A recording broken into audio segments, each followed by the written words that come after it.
はははは。これも多分左右対称なやつですね、多分。これいらない。びっ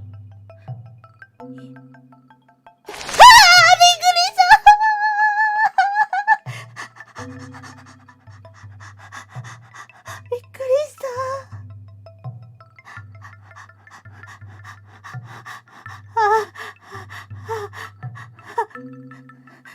ごめん。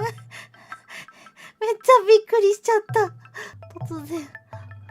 怖くて。間違えたからかな、これ。ごめんな。ほんとごめん。みんな、こんな真夜中に。びっくりして目覚めちゃった人とかもいるよね、きっと。ごめんね。これだ。多分。え違っ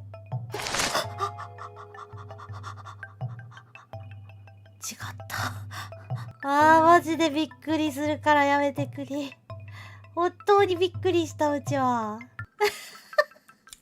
もうほんとビビリだよ。もう狼らしからぬビビリだよ。うちのママに怒られちゃう。やっぱり、狼たるものね、凛としてなきゃいけませんから。わけわかんなくなる。